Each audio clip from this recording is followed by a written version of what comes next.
Okay. Good evening, everybody. Um, this is just an emergency broadcast.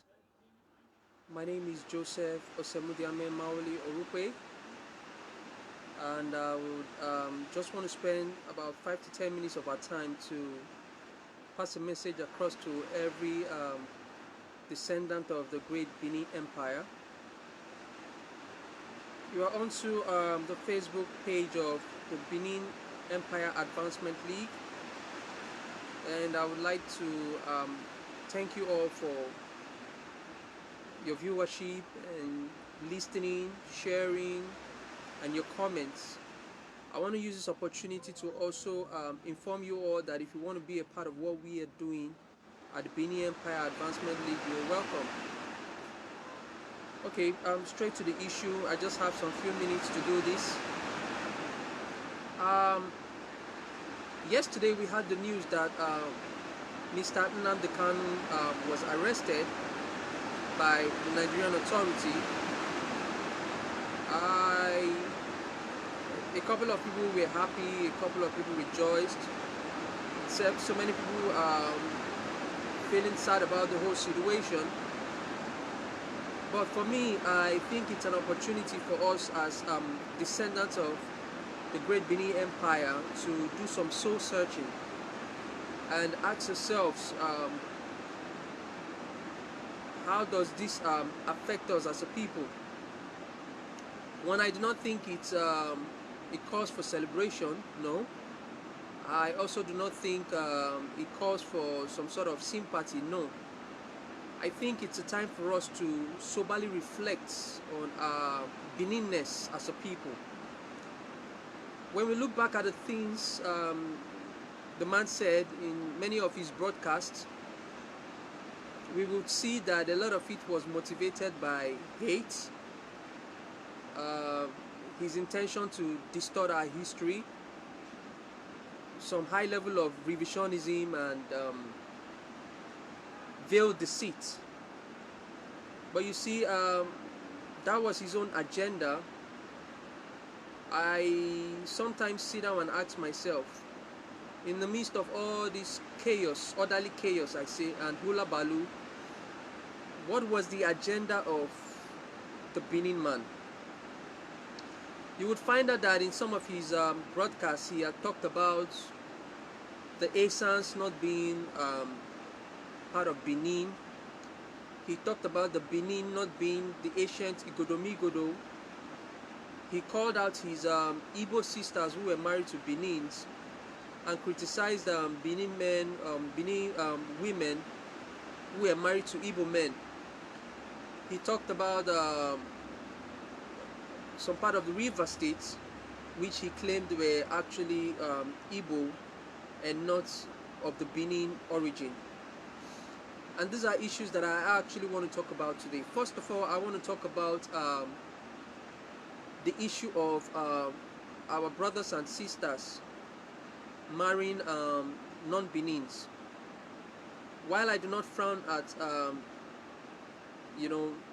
Benin man or woman marrying a tribe other than theirs, I would also like to ask us some very salient questions. There's been this talk about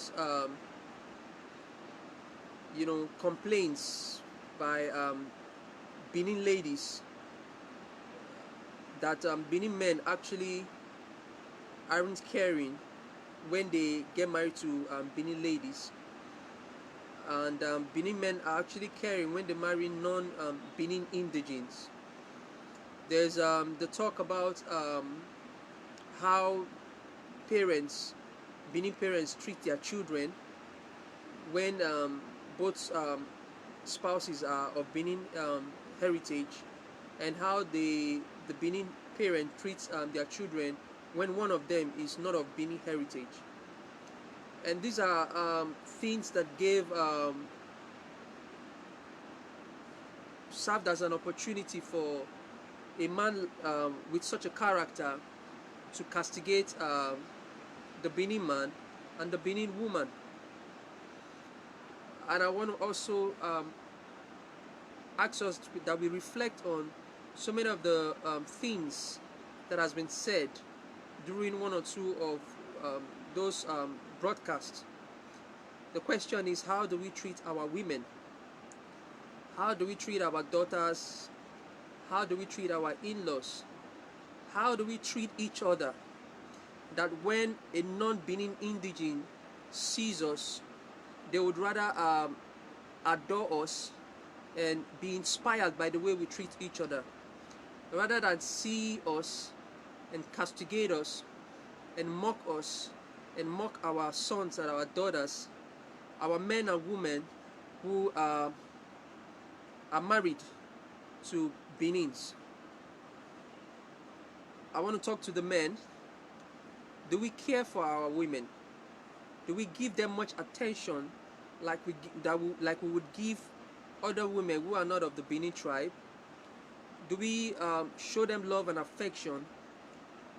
Do we treat them like queens that they are? I also want to ask our sisters, do we show respect to our husbands?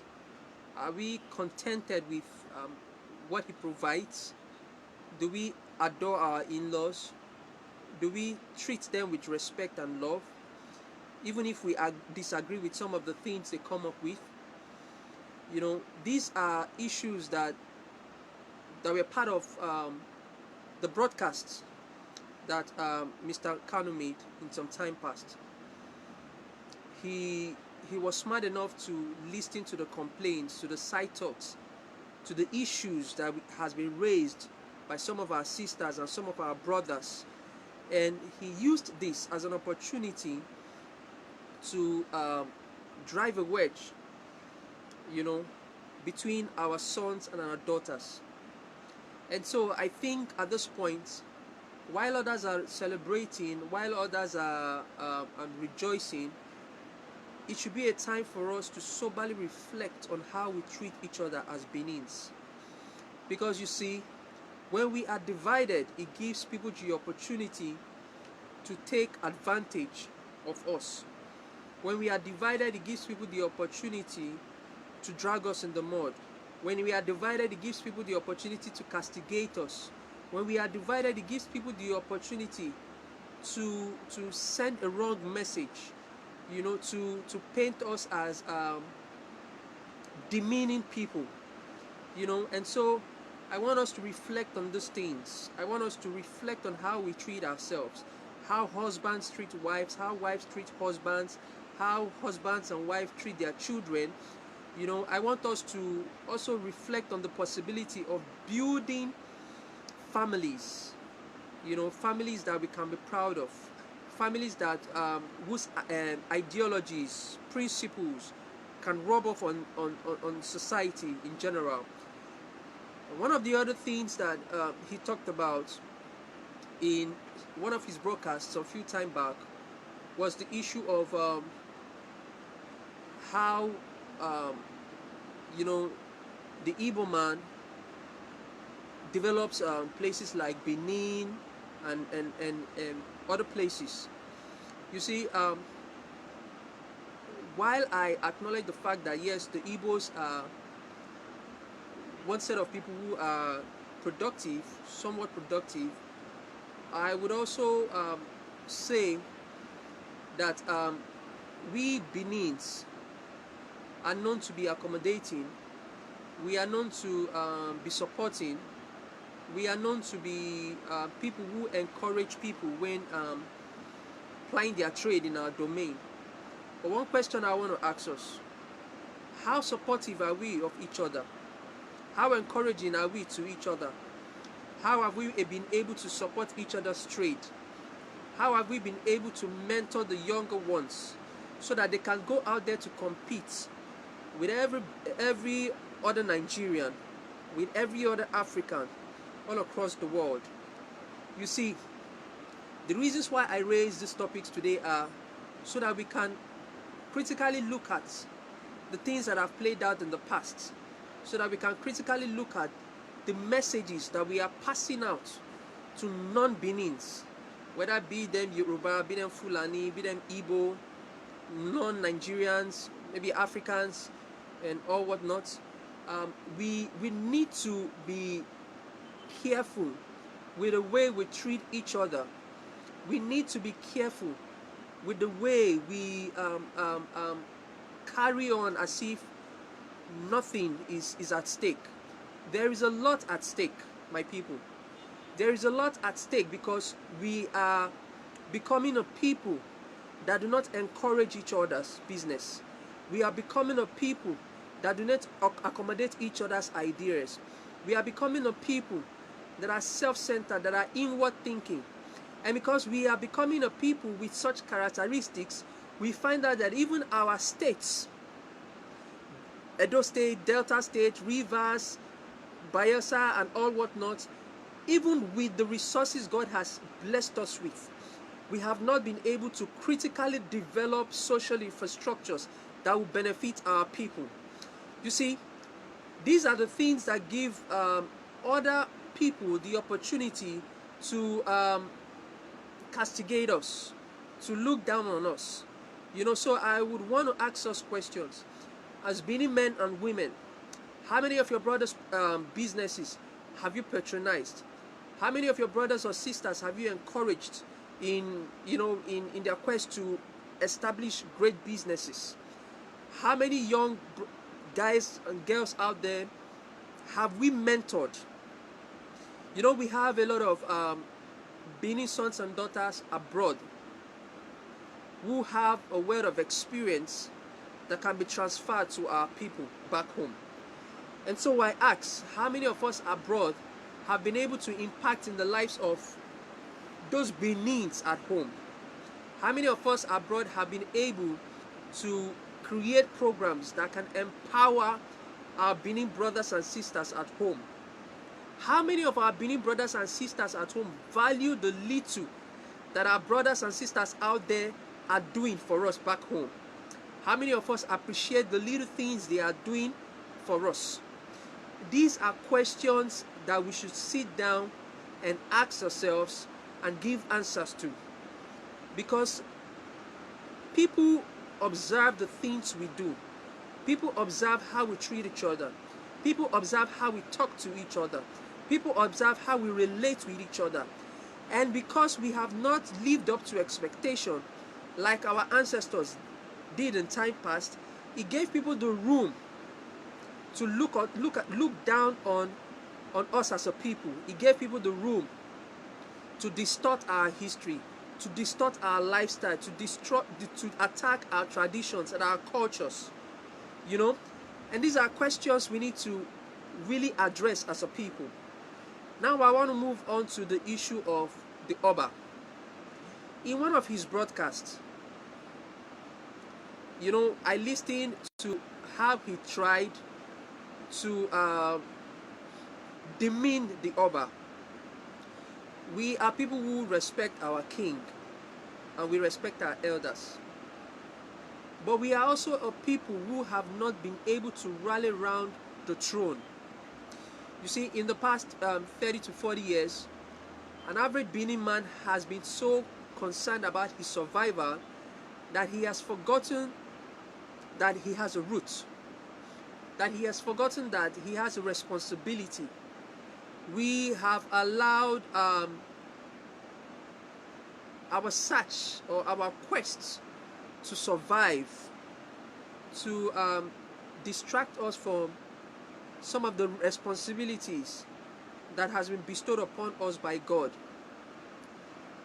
I have seen in several forums where Benins, whether Beni, whether Asans, or whatever we choose to call ourselves, have spoken ill of the palace, spoken against the Oba in public, spoken against our monarch.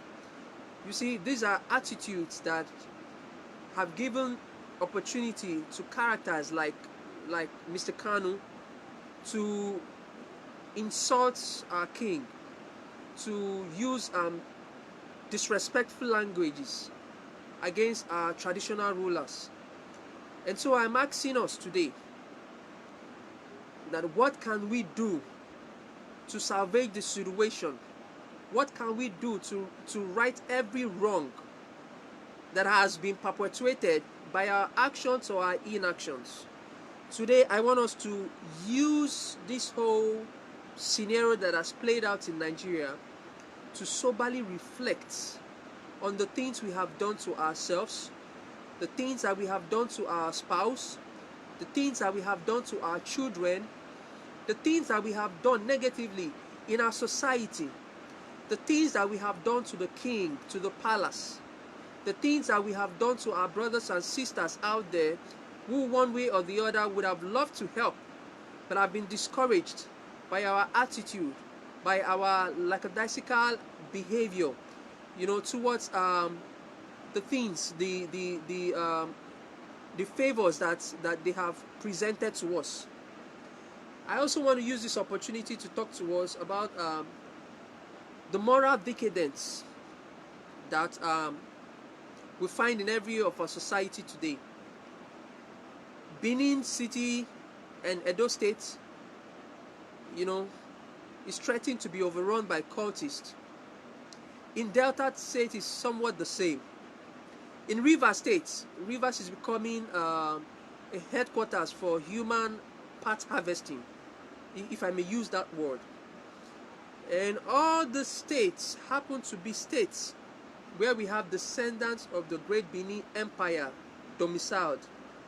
And so we should reflect, use this opportunity to ask ourselves questions. As Benis, what are we to be known for? Do we want to be known as cultists? Do we want to be known as bandits, hooligans? Do we want to be known as people who kill our own brothers and sisters and harvest their spare parts to be sold in an international market? I am raising these issues because when we look at some of the broadcasts that the young man made in time past, we would actually agree with him somehow in some of the issues he had raised, irrespective of the fact that many of it seem insulting. But the truth is, our actions and our inactions gave him the opportunity, to say the things that he said against us. And so I want us to ask ourselves, what have we done, to uplift our environment, our society, our state, our local government, our council, area council? What have we done, to rid our society of the menace that threatens to destroy us all? I want to ask us, what are we going to do to the issues of cultism, to the issues of kidnapping, to the issues of human organ harvesting that we find in our land today? What are we going to do to make the Benin Empire and every state today that used to be a part of the ancient Beni Empire, what are we going to do to make it great again? This is a time for sober reflection. This is a time for us to ask ourselves serious questions. This is not a time for us to, celebrate the arrest of Nnamdi Kanu. This is not a time for us to have pity or, show solidarity to him. This is a time for us to search our own self, to search our own soul, to ask ourselves serious questions. Some of the things he raised in many of his broadcasts are as a result of the way we treat each other. Some of the things he raised in many of his broadcasts are as a result of the way we see each other. Some of the things he raised in many of his broadcasts in time past are as a result of the pull him down attitude of many of us. And so I want to ask us this question: what we will do differently this time? If the opportunity comes for us to do something differently, what we will do for our brothers and sisters, what we will do for the Benin heritage, what we will do for the Benin culture and tradition. These are questions I want us to ask ourselves. Because you see, the young man, we empowered him, by our actions and inactions. We empowered him with our utterances. We empowered him with our I don't care attitude towards each other, towards the thing that pertains to the growth and development of the Benin people. We empowered him, we gave him the opportunity to try to divide us. Why? Because we did not put so much importance to our culture, to our history, to our tradition. We did not encourage ourselves. We failed to teach our brothers and sisters. We failed to teach our children our history. We failed to teach ourselves. We failed to arm ourselves with knowledge of self that we can only get by revisiting our history. And so because we have failed to do all those things, we gave people the opportunity to try to revise our history, to try to tell our history from their own lens. We gave them the opportunity to distort our history, to distort our culture, to abuse our tradition. These are things we have done actively or inactively. And so today I want to ask us a question. As Beni sons and daughters, what are we going to do differently? It is simple. It is time for us to begin to go back and study our history. It is time for us to begin to go back and teach our young ones our history. It is time for us to go back and uphold our cultures and tradition. It is time for us to go back to talk to each other, not to talk at each other.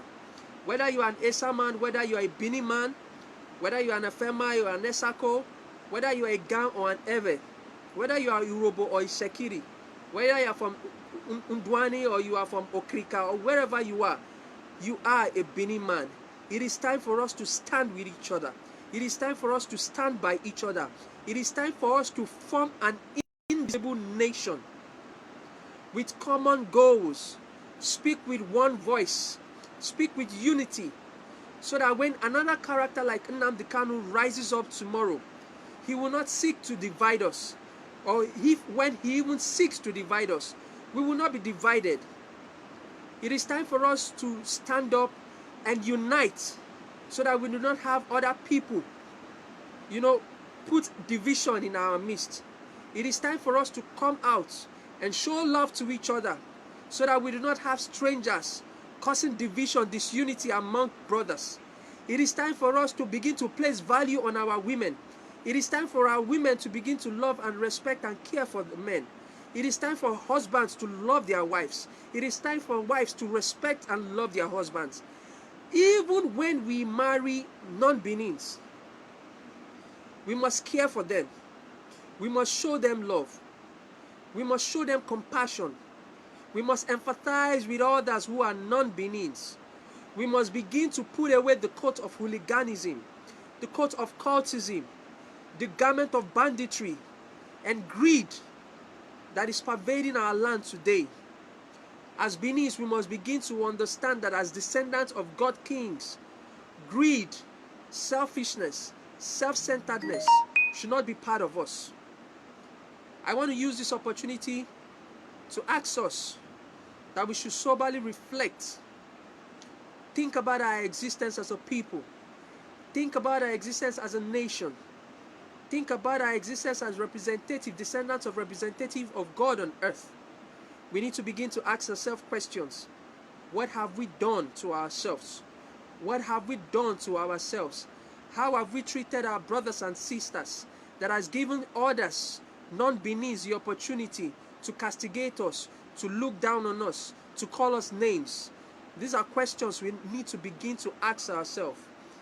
This is not a time for us to celebrate the arrest of one man just because he insulted us, just because he castigated us, just because he tried to distort our history, or he is a product of some form of revisionist class.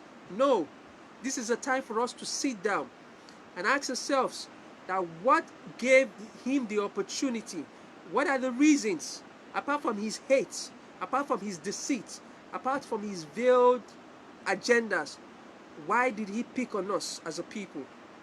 You see, if the Beni man is not important, characters like Nnamdi Kanu wouldn't come at us.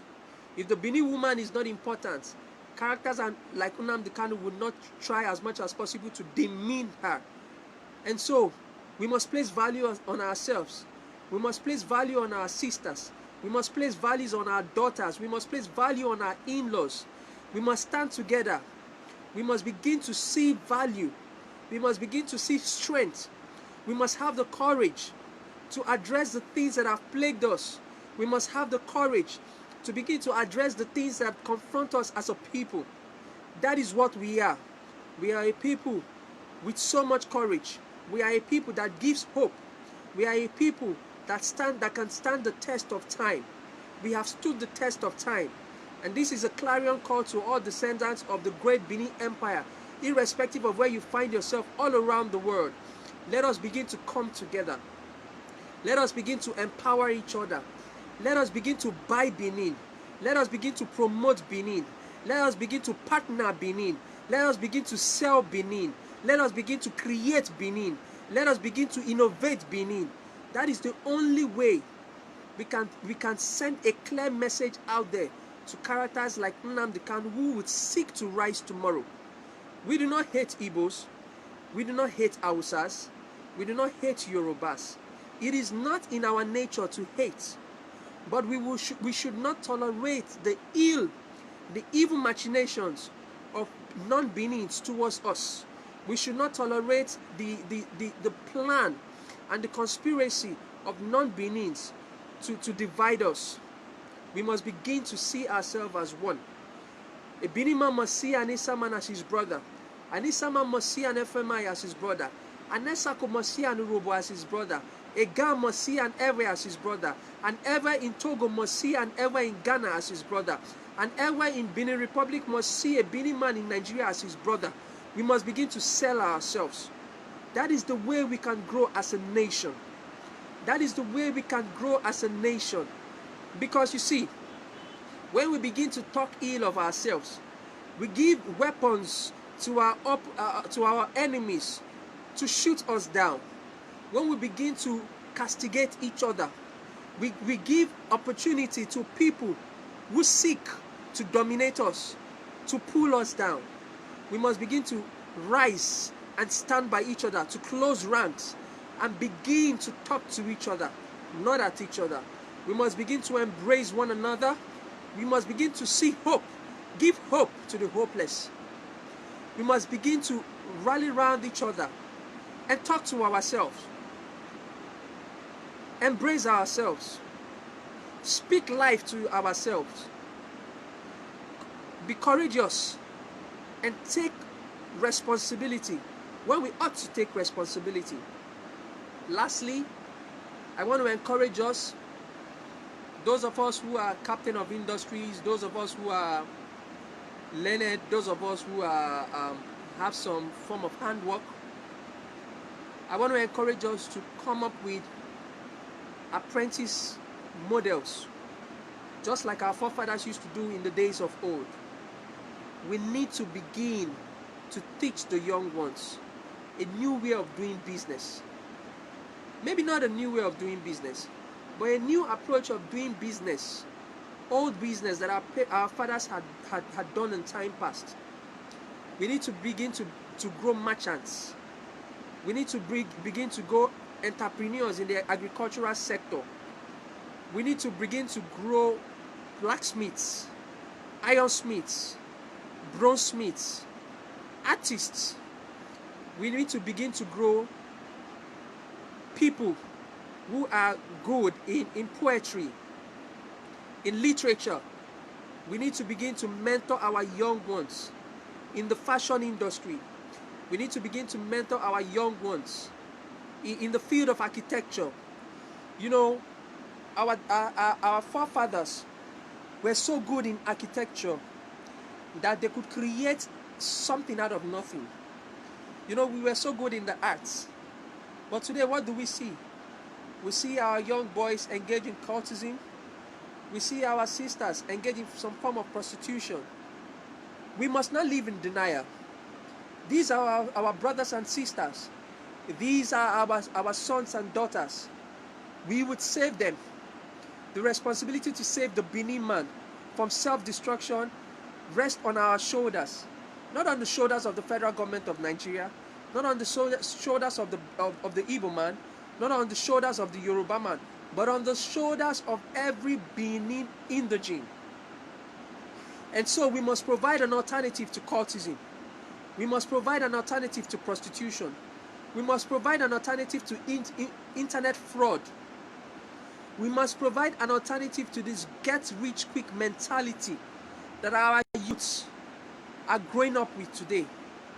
And how do we do this?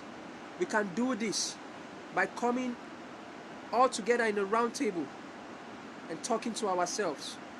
We can do this by talking to ourselves, by providing solutions to all the problems that we are faced with. And I tell you this, descendants of great Benin Empire, we have the capacity to do it. Our fathers have done it in the past. Our ancestors have done it in the past. This is a time for us to prove them right, that every sacrifice they have made for us will not be in vain. I call you all out today, anywhere you are in the world, let us come together. Let us come together and build our people. The greatest asset the Benin man has is not rubber. The greatest asset the Benin man has is not pineapple plantation. The greatest asset Benin man has is not the rice factories. The greatest asset the Benin man has is his mind. Let us begin to develop our mind. For out of our mind will come great innovations. Out of our mind will come great technological solutions. Out of our mind will come great socioeconomic development. Let us as Benin people begin to develop our mind. And if we do this, I can bet you we will dominate the world and give solutions to the problems that is bedeviling the world today. I pray that our ancestors bless us. I pray that God bless us all and grant us the wisdom that we need to do the right things at the right time. Grant us the wisdom that we need to say the right things and say them at the right time. To grant us the strength that we need to lift each other up and work together towards a path of domination, a path of fruitfulness for ourselves and for our people. May God bless the great Benin Empire. May God bless us all. Thank you.